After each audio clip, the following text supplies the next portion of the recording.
Welcome back to Stir. I want to kick off our biblical womanhood theme by talking about Deborah, who I find absolutely fascinating. And we see her story in Judges chapter 4 and 5. The time of the Judges was characterized by this dysfunctional cycle. The Israelites would fall into disobedience and turn from God. They would then be taken into captivity. They would finally repent and call out to God. And then God would bring a judge to deliver them and bring about a time of peace. So these judges functioned in a couple of different ways. Obviously, God used them to deliver his people in actual battle. These judges were also spiritual authorities, so they would point his people, God's people, back to true worship of him. And they also had judicial authority, so they would do similar things to what judges do today, settling disputes and administering justice. As we read Deborah's story, we are introduced to her as a judge, and the only female judge that's mentioned, as well as a prophetess.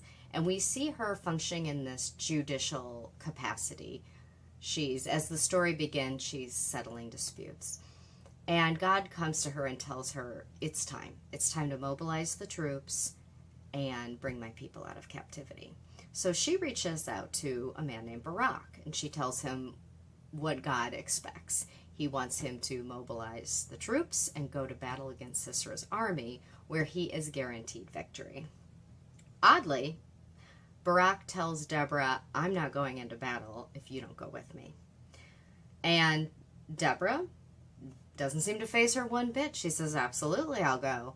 And I'll paraphrase here, but essentially she tells him, because you are too timid to do what God asks, a woman is going to do what you should have done. And after the battle is over and Sisera is fleeing, we see Deborah's prophecy fulfilled. Sisera is invited into the tent of Jael, who then lulls him to sleep and kills him. And that's the end of Sisera. And afterwards, Israel continues to develop in strength, and they ultimately experience 40 years of peace. I don't have time to read Deborah's song in chapter 5, but it's really worth reading. And what Deborah does in the song is recounts how Israel fell into captivity and how God called her, called Barak, and all of those involved in deliverance to stand up and take action.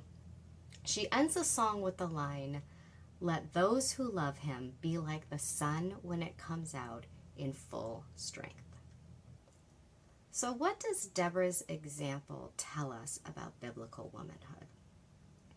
It's clear in the account that God gave Deborah a role of authority and teaching over his people. And from the account we see she was trusted and respected as such. And even though that role no longer exist today, I think there's a lot that we can take from it. For some of us, leadership is our gift.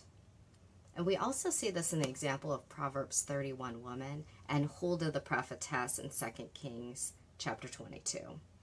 For some of us, counsel is our gift, and we see this also demonstrated by Priscilla in Acts 18:36. Deborah and Jael both show us that boldness and stepping in to do what needs to be done in difficult and even dangerous situations is something that some of us are just built for. So if, like Deborah, God puts opportunities in front of us to use these gifts, I think, like Deborah, we should do them with zeal and conviction. And as she said in her song, let's let God's light shine through us in full strength.